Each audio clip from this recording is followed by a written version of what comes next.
All right, good afternoon, everyone. It is 4:02, Tuesday, July 12th, 2022. This Personnel Human Services Committee meeting will now come to order. Roll call, please. Johnson. Here. Krieger. Yes. Fox. Begix. Here. Coonan. Here. Radke. Here. Here. There. Quorum present. All right, I'd like to make we need a motion to excuse Commissioner Fox. So move. Support. Moved and supported. Commissioner Fox is excused. All in favor? Aye. There we go. Now she's officially excused. All right, now we come to the minutes of June 14th, 2022. Move. Support. Moved and supported. Any discussion? Seeing none, all in favor? Aye. And the minutes have been moved. All right, so now comes our time for public input. If there is anyone that would like to go ahead and address the committee, you may go ahead and do so. State your name, sign in. Seeing none at this time, we'll move on to petitions and communications. We will start with Bay County Animal Services Feasibility Study presentation by Terry Trevis of Trevis Architects.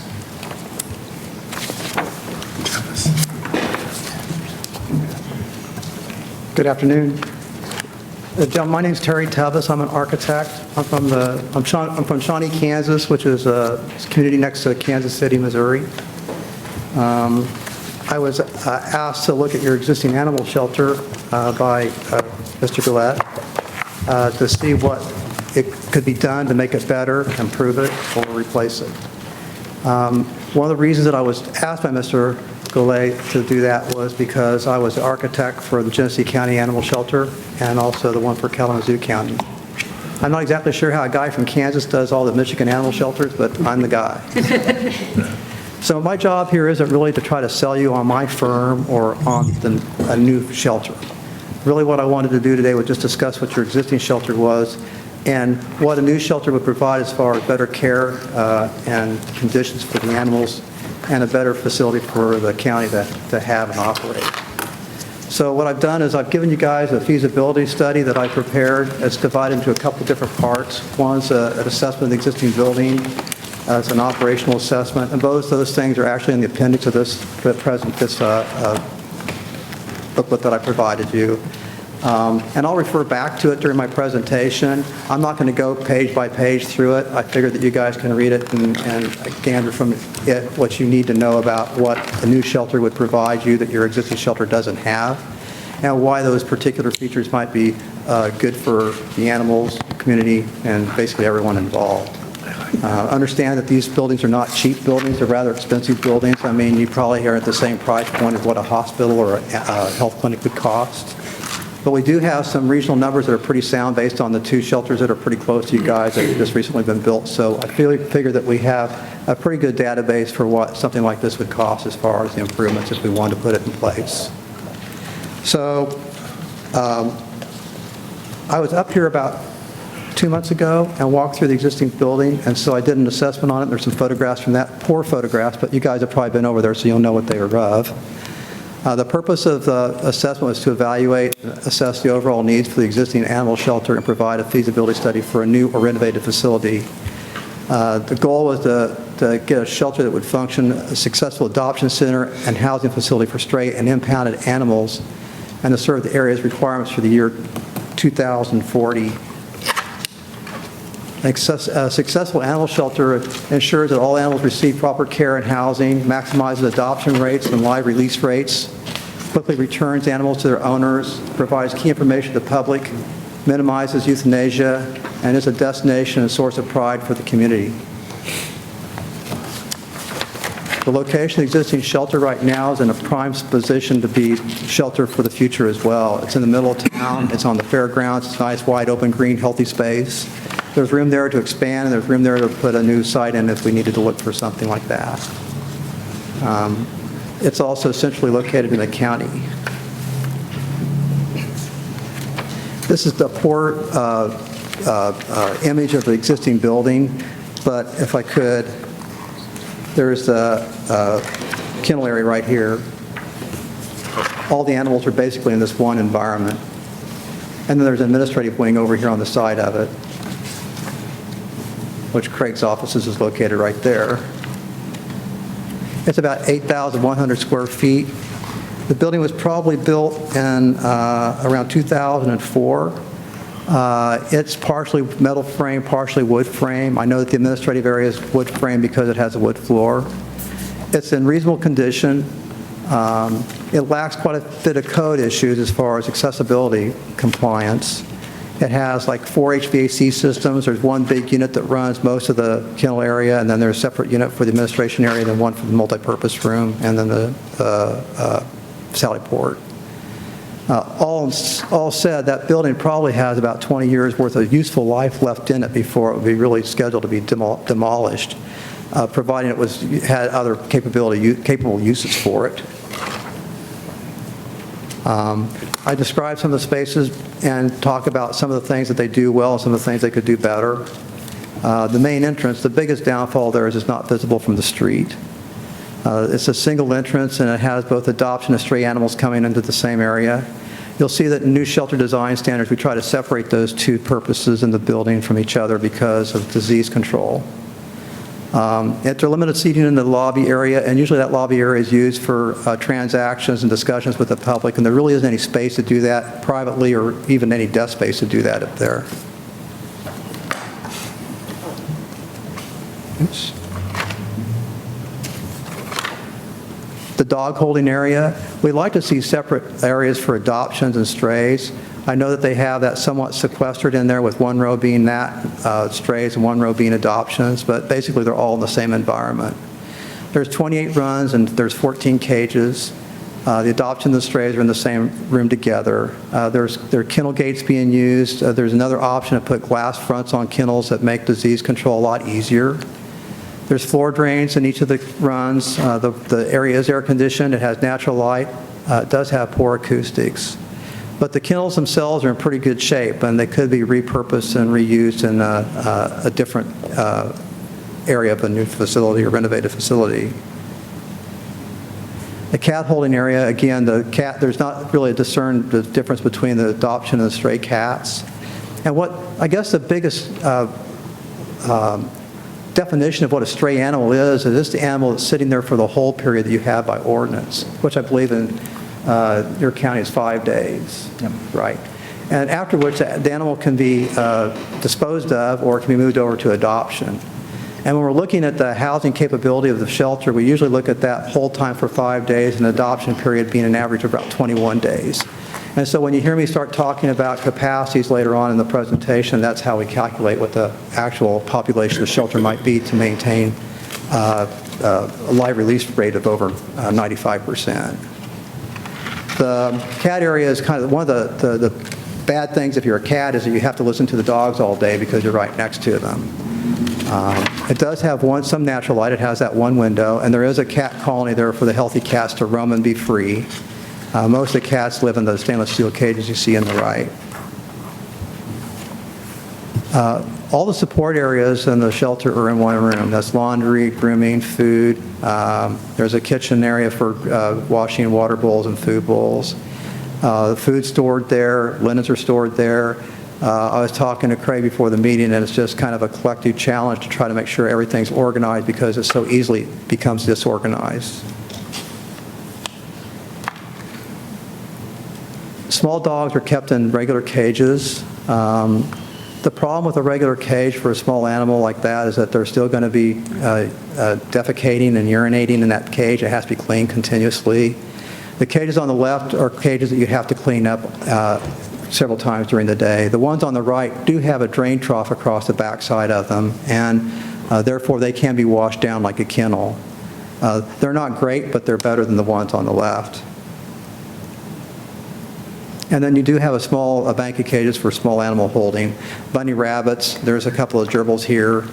I've seen snakes, birds in different shelter environments. And there really are kind of a feature in a lobby, and that's probably where they belong, and that's where these are housed here. But they are right next to the entrance into the main kennel, so everyone passes by these guys here, and they're also subjected to the noise, the barking, and the runs. There's an isolation room in the back. That room has some small cages and some larger ones there. It also contains a night drop. It's also where euthanasia is performed. There's no natural lighting in there, and the conditions are pretty, Spartan. Night drops are kind of they're convenience in the fact that there's a place secure that an animal can be brought by local police or someone in the evening to a drop. It's usually not public that uses those, but police officers, ACO would use them after hours. They aren't easy to monitor, and there's nothing that can happen good to that animal while it's in that particular container. We have used those before in other shelters, but usually there's a lobby area or something where law enforcement can come in and actually serve it in a room similar to what the rest of the shelter is structured. You guys have a multi-purpose room in this shelter, and that's one of the features that we really look for in a new shelter, so my hat's off to you for putting that in on this last renovation. It's great to use for classrooms, for training, to place animals when you're bringing in a large group of animals. It's really the community's, it's a liaison between the community and the shelter for that kind of interaction. It probably makes the community more aware of the shelter than any other particular aspect that you have of this particular shelter other than the dog park next to it. You have a kitchenette there and an ADA compliant toilet.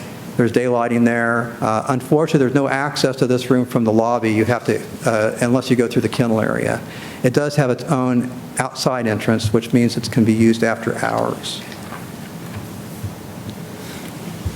So some of the features we want to see in a new shelter, and these aren't ones that I've generated on my own. These come directly from the Humane Society of the United States guidelines.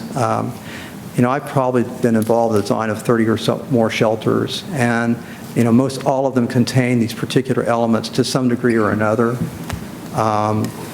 We try to maintain a clean core through the building to where circulation doesn't, we try to prevent circulation that could contaminate animals from one ward to another. And so on the adoption side, where animals are up for adoption, that's usually the cleanest area of our building because we already know the animals are probably free from disease. Anything that they would catch would have to come from a person or a staff touching them that had also been in contact with a diseased animal. To keep public from getting into that particular mix, we provide a separate entrance for adoptions and stray animals. So if you're going to go look for an animal, you use one entrance. If you're going to go relinquish one or see if you can find your lost pet, you use another entrance. That means that there's separate building circulation for staff and public in the facility, and you'll see some of these in some diagrams I'll show you here in a few minutes. The separation is between stray and healthy animals. Now, stray animals could be healthy, but we don't know until they've been there for a few days. So they're unknown, so they have to be approached and assume that they have some disease for some reason until they've proven they don't have one.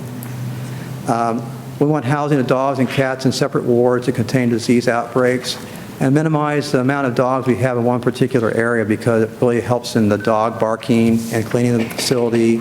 And we also maintain kind of a separate HVAC or heating and cooling system for each one of the wards so they're all really independent atmospheres.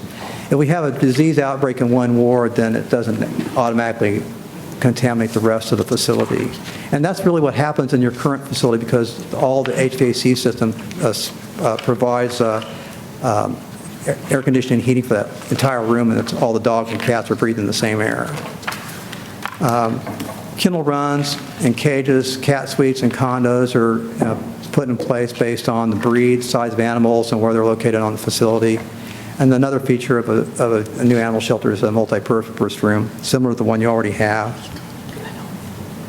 The key challenges you have in your existing facility is that all the animals are in one room, the cats and dogs are basically in there together, and all of the animal support functions share the same space.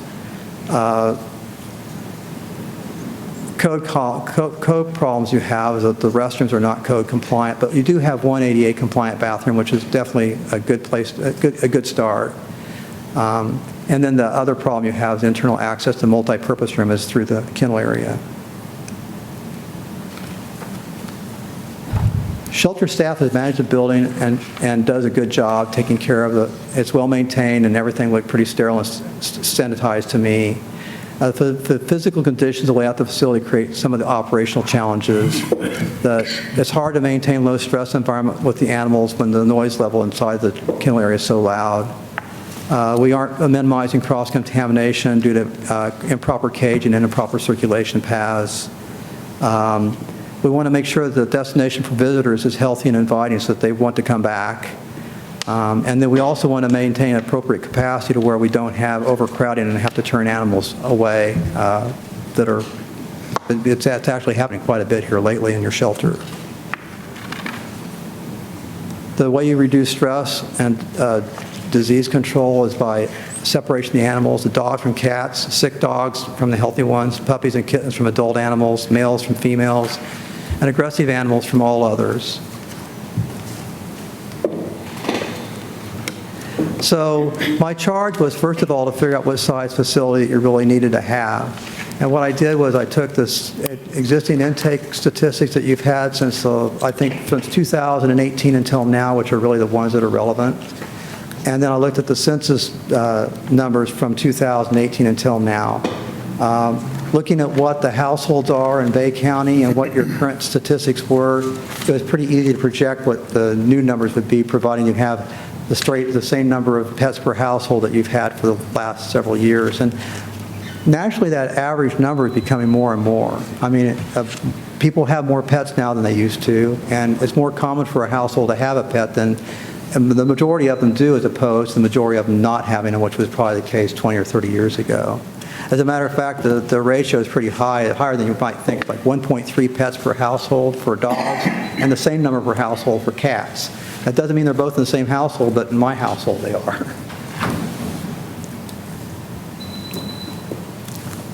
So we want to house cats individually, and cages should be of non-porous materials. They should be of ample room for the cat to maneuver, and they should be separate compartments so that it has a separate place to eat, a separate litter pan area. Right now, the cat, and the most common way of housing cats is in a single cage, so the new standards provide for new caging technology, and those cages are available, and that's what we use in all of our shelters today for cats. We want to provide adequate space for the staff to work, adequate area for public to surrender, reclaim, and adoption of animals. Sometimes there's some sensitive discussions that have to happen when a person enters a shelter, like paying for fines or trying to find out whether they're in trouble for a dog that's been out a lot. And those conversations need to be had in private. And there needs to be an area for private conversation for adoption counseling so that when somebody does take an animal from the adoption side, they have the best chance of raising that animal right in their home. We want to provide separate animal control functions from the public. We want to separate the animal control functions from the public, make sure that the facility is completely ADA compliant, and provide not only heating and cooling, but also humidity control for the shelter. So I think I can jump ahead just a little bit here and then back up to that slide. This slide, and I know that it's hard to read, shows what the population has been for Bay County from 2018 to 2022. I take a projection there, I go up to 2030 and 2040 because the numbers that I'm trying to look at is what would be the case, what would be the needs for the shelter in 20 years. I come down to the bottom line and I'm looking at what the capacity for cats and dogs in a shelter would be for each day. And on the bottom of that, the last column, you'll see, I think that oops, try to widen that up a little bit there. It's not going to let me do that. Yes, it does.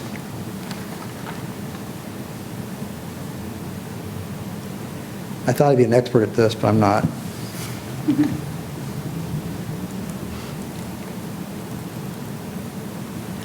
I can't read it from here, but you'll see that it's about 56 dogs, about 66 cats on the bottom.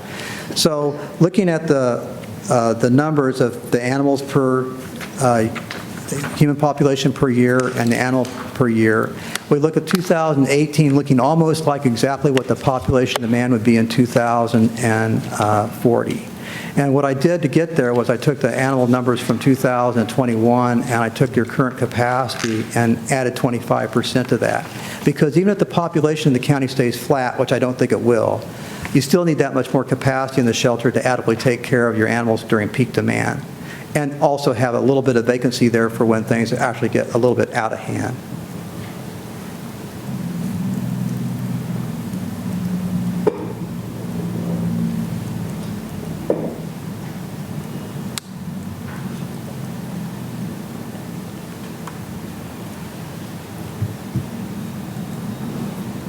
The average numbers of the square footage for a shelter is based on a chart. We can usually use that as an average by square foot per dog, a square foot per cat, and what common area is required. And the three numbers at the bottom of the chart gave me a ballpark of where you're probably going to be at for a square footage for the facility, which really didn't surprise me because it's similar to other facilities that we work with the same type of population. And one of the things that I did on my particular feasibility study for Bay County was to actually do a couple of model floor plans that would meet the program needs for the facility and do a back check to make sure that the square footage that we thought it might be is what would actually take to provide the feature set that we think would be, we would recommend for your facility. In this particular, these next slides are right out of the feasibility study that you have in front of you. This one's talking about the program and talking about the number of caging you have available for cats and dogs in your existing facility and the caging that we would propose, a new one. And you'll see that number come up again a couple of times, but we're looking at a number of holding areas that does not include isolation or quarantine. The quarantine and isolation runs, we want them to be there, but we don't really want to have to use them for normal occupancy. Those are there for special concerns when we have a diseased animal or one that we want to observe more carefully. So the real housing number doesn't include isolation or quarantine in your facility. I further described some of the functions that we have in our shelter and what they are. I don't think there's anything on this list that's going to be confusing to anyone or you would be not able to understand. It basically indicates that we want to separate certain spaces from each other. It makes it easier to organize, easier to maintain your inventory of different things you have in the facility. It just makes a more organized and rational collection of equipment in the building.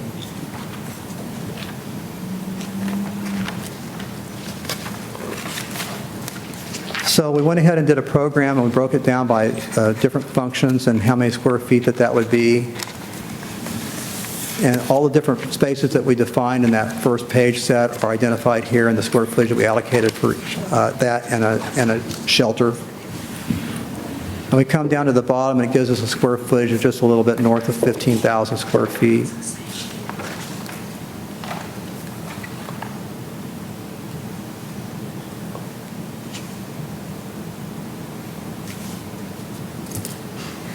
I then looked at the facility in both terms of having a new or renovated facility. It became apparent to me that you have enough side area around your existing building that we could renovate it. Now, renovation is kind of a perplexing challenge because you're not going to be able to operate out of the areas that we're renovating, obviously, so you have to close down the shelter in whole or in part. So typically the way a renovation would go is that we'd add on to the building and we'd operate out of that addition while we renovated the older part of the building. In my particular model, we're using the existing building mainly for administrative areas, and we're adding on to the two ends of it, one's for adoption and one's for stray dog holding, and you'll see those examples here later on. But I did go ahead and take our plans, and I went ahead and showed here what amount of square footage we were able to allocate towards each of the models. Because the site's somewhat restricted, not terribly so, but we do have a boundary line on the east side, the renovated building doesn't offer as much area as a new building would because the new building is blue sky. We can make it any size we want. The totals there are what you're going to see in these diagrams that we have coming up. So the first model here was what a renovated building would look like. And I rotated this and made it bigger for the purposes of our meeting. Here is the entrance to the building right here. And you'll see the gray area right here, the light gray area is the circulation for adoption. So that a person that comes in the facility can go through all the adoption sides of the building without getting involved or in back of house areas at all. And they also aren't exposed to the stray side either. But when they come into the building, they're coming into a lobby, they're coming into their own vestibule, but it's controlled by a central receptionist, which is what staff sits in here and addresses needs on either side of their counter for adoptions or strays. So on the adoption side, we go by the cat areas. We have cat colonies there. We have our small animals there. We have our cat adoption side here, which is full of condos. And then there's our multi-purpose room here that separates the cats from the dogs over on the adoption side. Provides a good acoustical barrier, and hopefully the cats aren't that aware that there's dogs in the facility at all. That would be the best case. And then each of the dog wards is divided into nine runs. So you can count them. There's 36 of them right here.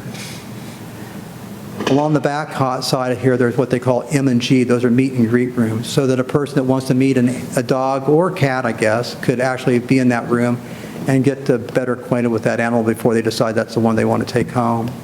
And this small room right here is where we actually have puppies and smaller animals that are in, not a cage, but it's a smaller housing environment better suited for the size of the animal. The Sally Port back of house here, there's areas here for grooming, exam, and euthanasia. You have your laundry and your food service back on this side here. And so this is the core of what we call kind of the dirty corridor, because this area here is going to both sides of the building. So staff has to be cognizant of that and make sure that they use proper hand washing techniques before they go from one side of the building to the other, which is best accommodated by having hand washing stations outside of all the dog and cat holding areas, and just getting in the habit of using that as you go in and out of the room. That's how veterinarians do it in their facilities when they go in and out of the room, and it's easy to train staff to do the same. So there's, on the stray side, we have administration over here, we have ACO over here, we have the employee lounge over here, we have volunteer coordinator, which you don't have one now, but we think that in this facility one would be well advised. I also have an assistant deputy or assistant director here, although Craig didn't bring that up. That was just my own call based on what we usually see in a typical shelter of this size. That way you have an administrative person always there, even when one's on vacation or one's being called out for one reason or another. I have my stray wards here for dogs. My stray area for cats is up here in the corner where they're separated from the dogs again. And then you'll see this gray area here is where the public has access to the stray side. They don't necessarily have access back here to the administration wing or down here to where we have quarantine and isolation area for the dogs. So the way that the shelter's been designed, and not in a terribly inefficient way, is to provide all those features that we really needed to have in a new shelter, and really don't take a big penalty on inadequate or inefficient circulation in the facility. No one's lost. Everyone knows where they are to belong. It's easy to monitor it and easy to control who's in and out of the facility and where everything is in the facility.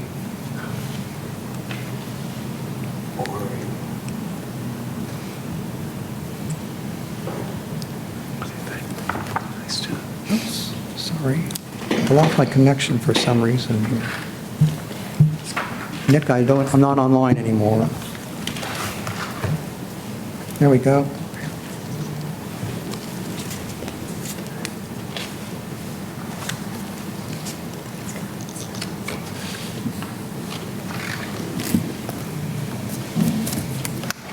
This is my technology, so don't blame him over there. It's probably my battery, if you want to know the truth. We'll see how it goes.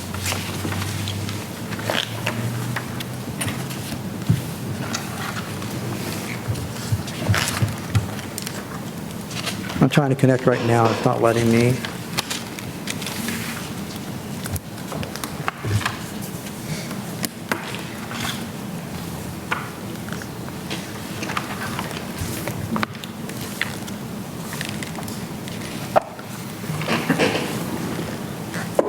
Nick, I'm going to go ahead and finish this with my PowerPoint. Can I do that?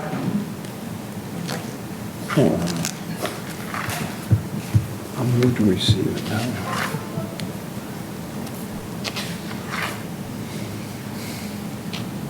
Are you on that with me, or do I need to do that myself? You just have to load it up.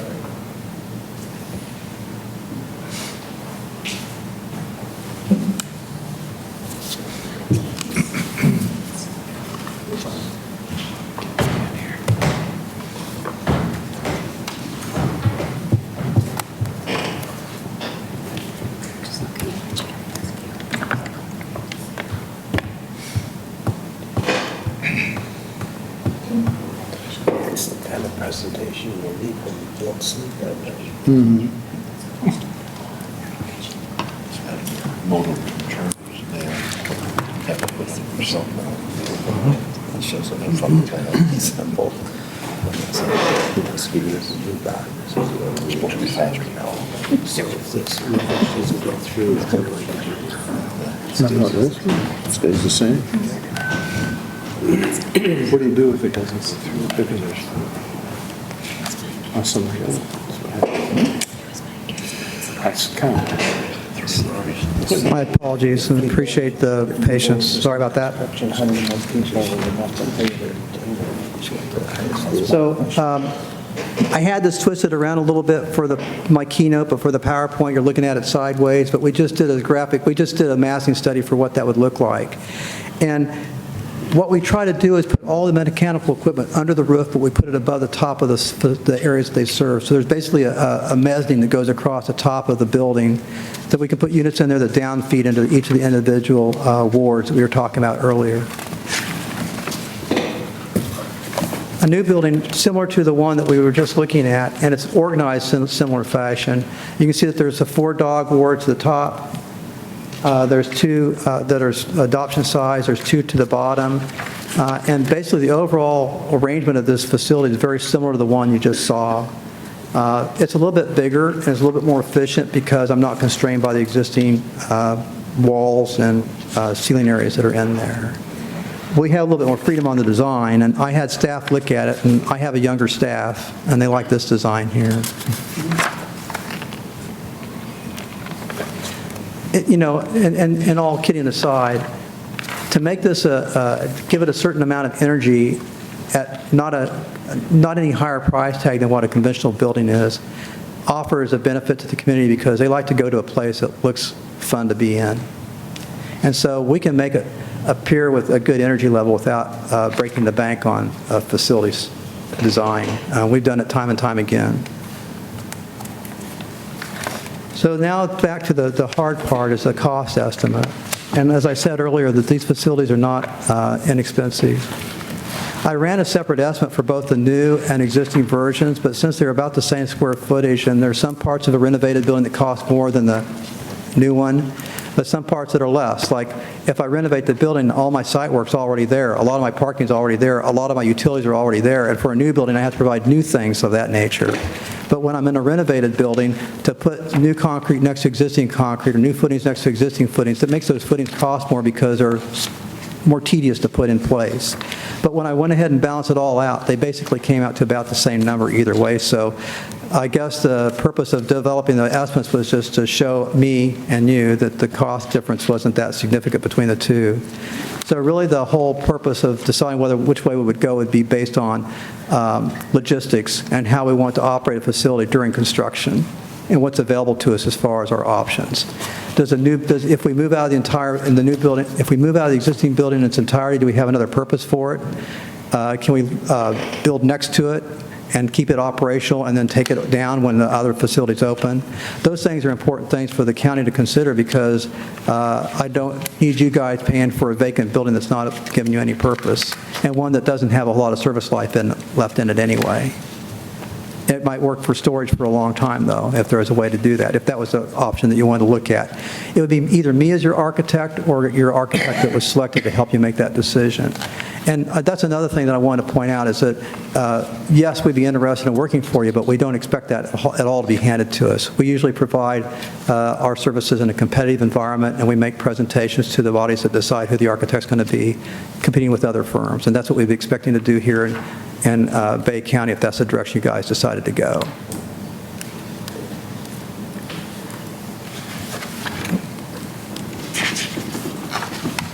So the number I came up with on these two, and I broke it down based on the same kinds of elements you would typically use for an estimate.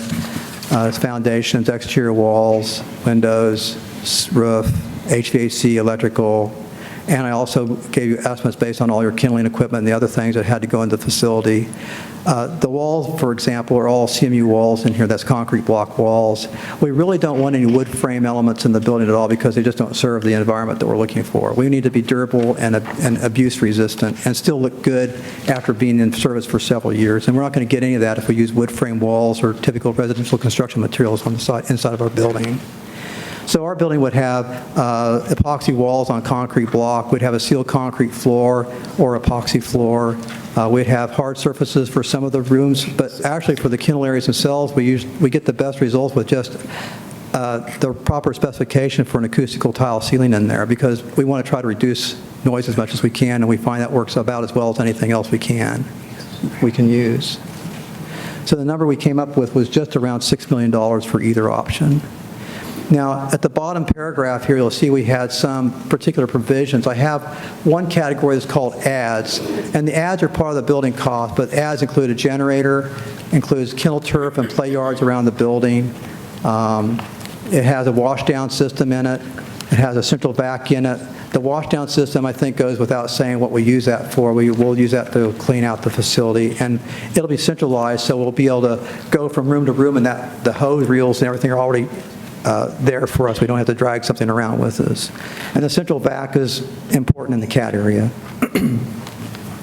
The other thing you'll see at the bottom of my cost estimate is it has line items for escalation, because we know we're not going to build this facility right now, and I did the estimate right now. So I used a 4% escalation factor in the numbers, and I use that for 2 consecutive years. Of course, it might be longer than that or less than that, but we were coming up with about $100,000 per year, which is what the delay would cost us if we prolonged the start for the project. And then I also had a contingency, and I had a reasonable fee for architectural and engineering services. We have several consultants that are involved. We have architects, mechanical engineer, electrical engineer, plumbing engineer, a civil engineer, a structural engineer. So it's just not under one umbrella, although usually the architect does control and coordinate efforts by all those parties. In my booklet, and I have the appendix that shows some of the HSUS publicated guidelines, and I put them in there just for reference because that's what we utilize ourselves for the design of these facilities. I have some examples for different caging environments, and you'll see down the bottom is a glass front kennel system, not too far unlike the one you have in your existing facility. And I do believe the ones you have in your existing facility could be repurposed into a new or renovated facility. So a lot of that cost we have as far as new kennels are already, we might be able to offset that to a degree by using some of your existing kenneling. And then some cat holding options. I'll show you some other photographs of these later. But in the third one down, you'll see a cat condo. I believe that's it. And it shows plastic laminate front, and there's also glass fronts on it. There's a wire front on the bottom of that one, but the ones that we specify actually have an exhaust system for the cat condos, so it's always pulling air through them. And part of what the problem we have with housing cats is they get each other sick so easily, so we can't have one cat facing another one in any particular situation, and definitely not within 12 feet.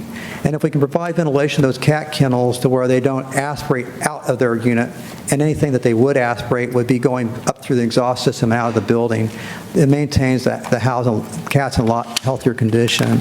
The cats get, their main culprit is stress, and stress will cause them to have respiratory viruses, and that'll be the end of the cat. On the bottom, you'll see a stainless steel cat suite. Those are made by Shoreline. One of my directors from one of the first facilities I worked for helped Shoreline develop that product. It's basically the same thing as the laminated cat condo, but it's a lot easier to sterilize and keep clean. And we use that for our stray cat holding. So stray cat holding is something that, you know, the public is rarely subjected to unless they're looking for a lost cat. I think you'll find it not surprising that there's not a very high degree of return to owner from lost cats. We see that, you know, a lot in dogs, but very few cats ever find their way back home. But they would be in that particular stainless steel environment for a while, then they move to a laminate condo and the cat holding area, then eventually to a cat colony where they have more chance of free roam. There's some backup figures here as far as how we generated some of our statistics, what we back-checked to come up with the numbers that we felt were appropriate. And when we're talking about numbers in these facilities, since we're holding the animals in groups of what is effective caging environments, such as 9 animals per ward, or 10 or 9 or 8 animals per ward, that becomes kind of your denominator as far as how you want to forecast your total housing needs. I mean, although you could have 3.5 wards, it doesn't cost any different to have 4 wards. I have the existing conditions report in our facility that talks a little bit about what we went through in the beginning of this presentation with photographs.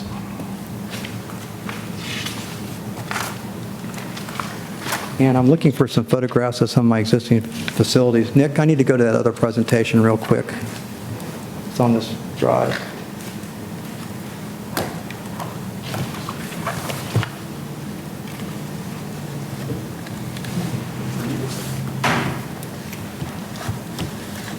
Exit out of that, and then you go to...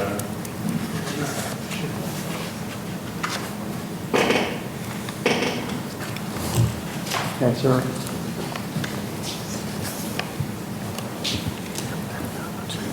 Good thing we don't have to vote on it today. This is in excess of. I'll go down to the bottom of that.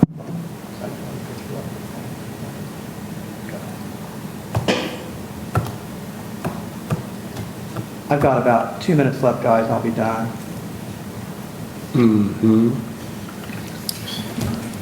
I can make it 3 if you want to. 1.5 sounds good. We're good. So just some examples of some other shelters that we recently completed. The lobby of Norman, Oklahoma. This is the outside of Norman, Oklahoma. It was a renovation project, although the only part of the existing facility we kept was about 3 walls. That's just the way the bond was written. Dog wards, 9 kennels, they have glass fronts in them. You'll see the food and water bowls are attached to the kennel doors, so they aren't loose in the floor of the kennel. Genesee County, that was a rendering we did that I think was the one that they actually built. That was an existing facility that we renovated, and the architect that did the original facility helped me with the renovation too. What was the cost for the one in Genesee? 16 million, wasn't it? I was going to say 14. You know, I was not the architect of record. I was hired as a consultant for that facility, which is probably what probably would be my capacity and yours as well. So I wasn't involved in the dollars and cents at the end of the game, but at the beginning of the game, the director did a good job of being able to convince the county that they owed him money. Well, Saginaw, somebody know what the cost of Saginaw is going to be? About the same. It's about the same, I believe. I don't know. 16. This is the cat suites. Those are the stainless steel units there in the bottom left-hand corner. You'll see the epoxy in this particular facility goes all the way up the wall. It's called Great Plains. There's their lobby.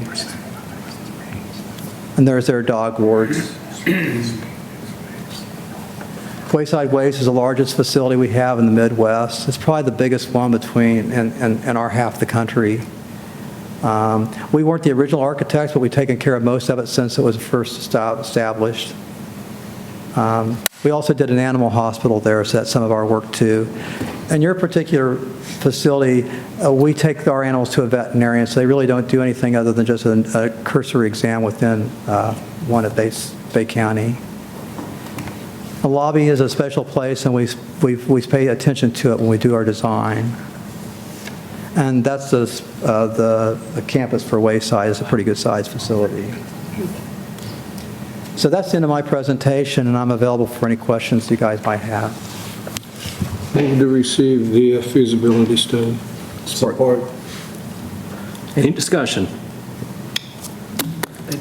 Commissioner Begic? This is the population of Bay County. We're hoping that your numbers are right, but I don't think they're going to be right. And we're looking at maybe in the 80,000 range instead of the 100,000 range. Right now, you're just over 100,000. At least that's what the reports. And it's been drifting down by about 1,000 per year. I'm not sure where the bottom is, but there is a bottom, and then there obviously will be some kind of resurgence. We don't have the ability to see when that's going to happen, if that's 20 years from now or 5 years from now. You know, my hope is that every community prospers and becomes more populated. I do know this. Your shelter reaches its capacity multiple times during the year, and given it a 25% increase in capacity would be a minimum amount of benefit that it could receive to make sure that they don't have overcrowding conditions and they don't have to turn animals away. Commissioner Krieger? So putting the facility together is a great thing. My concern is if we do this, I'll come back to Craig, have we looked at what the added cost would end up being with the additional personnel that we'd have to have in order just to maintain and make sure this place stays clean, especially with the glass doors on these kennels. I can see where that's going to be an ongoing maintenance issue, which means we'd have to have additional personnel to be able to maintain the facility.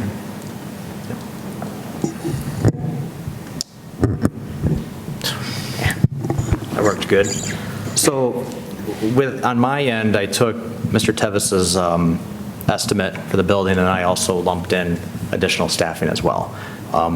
I believe when we get to that point, that amount would suffice and even actually be able to give a little bit more flexibility than even what I put in there, which it's hard to predict, what it's going to look like in, 3-4 years at that point. But I think it's safe to say that with more space and with, taking in more animals, you would need more staff. And so, but the number that was proposed takes that into account.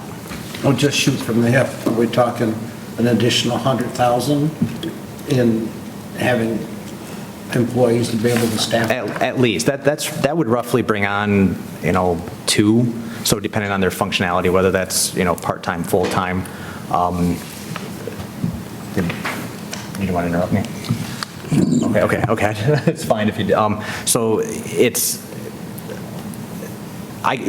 would at least be 100,000. I could easily see adding even more than that, and even going up to around 150, 200,000, depending on what function that individual took place, whether it's an additional kennel attendant or, like I said, I didn't take into account an assistant, but looking at the daily functions, there would be some benefits to that. I personally didn't take that into account, but there is room with the number that is proposed. One thing to build a building, it's another one to be able to afford to maintain it. That'd be my big concern. Yes. Yeah, just if I could shed a little light, Commissioner Krieger, if the board adopted the .7 millage rate, that would generate $2,193,000 a year. So currently we're spending $600,000 a year. If the millage were to be adopted, that would be relieved from the general fund. But if you spend $6 million on the shelter, that would still leave over $6 million in terms of staffing and other cost needs over the 6-year period. Okay. So, sorry about my voice and recovering. You know how that feels. Any other discussion? Then, all in favor of taking in the presentation? My mind's getting numb. I apologize. All in favor? Aye. Opposed? All right. Thank you so much. Thank you very much. Appreciate it. All right. We will now move into petitions and communications. Letter B, Corporation Counsel. We've got 4 millage ballot proposals. We'll look at those one at a time. So we got the Gypsy Moth renewal. So moved. Support. It's been moved and supported. Any discussion? Seeing none, all in favor? Aye. Opposed? All right, we'll move on to number 2, our senior citizens operating millage increase. So moved. Been moved, supported? Sounds like we all like it, Mr. Chairman. I think we do. You're all seniors. We're all seniors. Well, except Casey. Any discussion? Seeing none, all in favor? Aye. Opposed? All right, now 911 central dispatch millage increase as well. So moved. Support. Moved and supported. Any discussion? Commissioner Coonan. Oh, not necessarily on this one, but this is an increase as well over the existing millage rate. And when people see 4 issues on the ballot and they see a new one and increase, 2 increases, do we have a backup plan in case something's not voted in? On the animal control, if it's not voted, we just continue the way we're going. But some of the other ones, and the one that concerns me is 911. Everybody wants a safe community, and we want to make sure that our employees are safe as well. But that's a significant increase, and what happens if people just, a lot of angry people out there. I'm knocking doors, 10 weeks, I'll tell you. So if they see 4 millages on there and they just say, hey, no, we ain't doing this. What's our backup plan? Do we have one? At this point in time, Commissioner Coonan, I think that at least as it relates to 911, and Mr. Gale can correct me, they have an existing fund balance. It's not a huge existing fund balance, and we would be utilizing those funds until the matter could be put back on the ballot. I saw that, but I mean, So we do have some funding mechanism through the state mandated surcharge, and then there is no county surcharge, so this group could, the county commission could enact a county surcharge as well, up to, I believe, 45 cents a phone, in addition to the 65 cents that exists. Would it cover everything that's required? It wouldn't. So just running status quo, I think that's a good question. We'd run out of the fund balance in approximately 2 years. okay. So you got a general idea what you're going to have to do Yes, sir. if something doesn't go through. All right, thanks. Any other discussion? All right, all in favor? Aye. Opposed? All right, and now the Animal Services new millage levy. So Support. Moved and supported. Any discussion? Commissioner Begitt. Just want to point out, none of these are going to be funded with any taxpayer money. This has to be, friends of whatever, pushing the millage. It's not coming out of any taxpayer money. So it'll be the Humane Society or whatever organization that would want to promote it, put signs out, or whatever they want to do, knock on doors. So, thank you. Any other discussion? Seeing none, all in favor? Aye. Opposed? Okay. Now we move on to letter C, Department on Aging Senior Service Employment Program, Worksite Agreement. Support. Moved and supported. Any discussion? All in favor? Aye. Opposed? And we'll move on. Letter D, Health Department Agreement with Wright-Risge Consulting, LLC. So moved. Support. Moved and supported. Any discussion? Seeing none, all in favor? Aye. All opposed? On to E, Personnel Director Vacancies. We'll look at Section 1 first. Vacancies for our 911, Custodian, Kennel Attendant, and Department on Aging. So moved and supported. Any discussion? Seeing none, all in favor? Aye. We'll move on to vacancies for new positions. These are both grant and ARPA funded. One for the Health Department for epi investigators, 2 of those, and Department on Aging Homemaking Services positions, 2 full-time. So moved. Support. Moved and supported. Any discussion? All in favor? Aye. Opposed? And then we will move on to an unpaid leave of absence for Tammy Haberland. So moved. Support.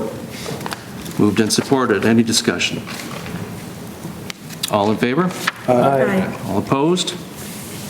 Then we'll move on to number 4, the waiver of hiring policy to hire a WIC breastfeeding peer counselor at the 2-year step from the Health Department. So moved. Support. Moved and supported. Discussion. Commissioner Krieger. Just curious, so this employee left, there he is. Afternoon, Joe. Yeah. So when this person left, I'm assuming they left on good terms? Yes, we would not be hiring back. I wanted to make sure that there wasn't Happy employees. any baggage. No, no baggage. Very good. Thank you, that was an easy question. Any other discussion? All right, all in favor? Aye. Opposed? All right. So now, referrals, I don't see any. Unfinished business, we don't have any listed. And new business, no need for closed session. There is not, Mr. Chair. Anything miscellaneous? Here comes It's your turn, Paul. Okay, announcements. We had the Corn Fest. It was a beautiful weekend, and things went well. Saw lots of great pictures from the Corn Fest. Mr. Chair, Yes, sir. I move to adjourn. Commissioner Krieger moves to adjourn. Support? All in favor? All right. And we are done. These aren't capable.